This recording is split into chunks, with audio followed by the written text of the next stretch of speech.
દ્વારકામાં ફરી 7 ઇંચ વરસાદ, સૌરાષ્ટ્રના 25 તાલુકા જળબંબાકાર, નદીઓમાં પૂર તો ડેમ ઓવરફ્લો। સૌરાષ્ટ્રમાં સાતમ આઠમના પર્વે શરૂ થયેલી મેઘમહેર 5 દિવસ અનરાધાર વરસતા જળપ્રલયની સ્થિતિ નિર્માણ પામી હતી।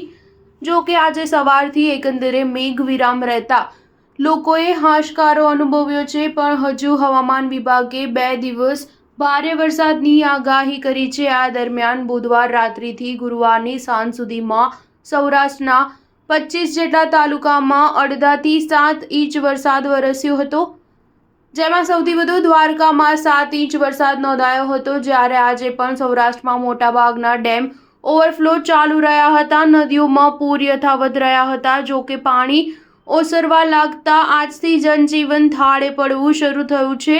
દ્વારકા તાલુકામાં બુધવારે રાત્રે તેમજ ગુરુવારના દિવસ દરમિયાન ધોધમાર વરસાદ વરસ્યો હતો, જ્યારે ગુરુવાર સાંજ સુધીમાં દ્વારકા તાલુકામાં વધુ 175 મિલીમીટર જેટલો વરસાદ નોંધાયો હતો।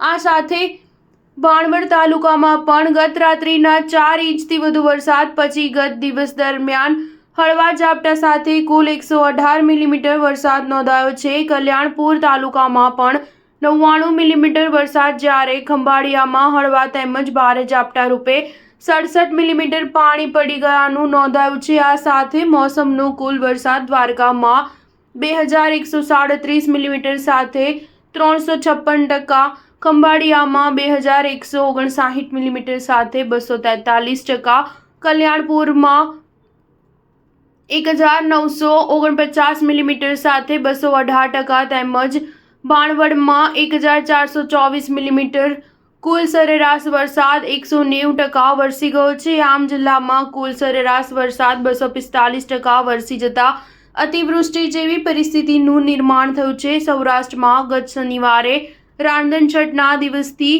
મેઘસવારી આવી પહોંચી હતી, જેણે સાતમના પર્વે અડધા સૌરાષ્ટ્ર અને જન્માષ્ટમીએ આખા સૌરાષ્ટ્રને આવરી લઈને અનરાધાર 5 થી 20 ઇંચ સુધીનો વરસાદ વરસાવી દેતા જળપ્રલયનો ભય સર્જાયો હતો। રાજકોટમાં 3 દિવસમાં 18 ઇંચથી વધુ વરસાદ ખાબકી જતા જળબંબાકાર થઈ ગયો હતો। આર્મીની મદદ લેવી પડી હતી। જો કે ગઈકાલે બપોર બાદ વરસાદ ધીમો પડી જતા સૌએ રાહતનો શ્વાસ લીધો હતો। બાદમાં આજે 5મા દિવસ સૂર્યનારાયણના દર્શન થયા હતા। દેવભૂમિ દ્વારકા જિલ્લામાં છેલ્લા 3 દિવસના સમયગાળા દરમિયાન 36 ઇંચ સુધીનો વરસાદ વરસી ગયા બાદ આજે દ્વારકામાં વધુ 7 ઇંચ સાથે જિલ્લામાં સાર્વત્રિક નોંધપાત્ર વરસાદ વરસ્યો હતો। જો કે વરસાદનું જોર હળવું થતાં લોકોએ રાહતનો દમ લીધો હતો। સ્ટાર ન્યૂઝ 7 હંમેશા સચ્ચાઈની સાથે।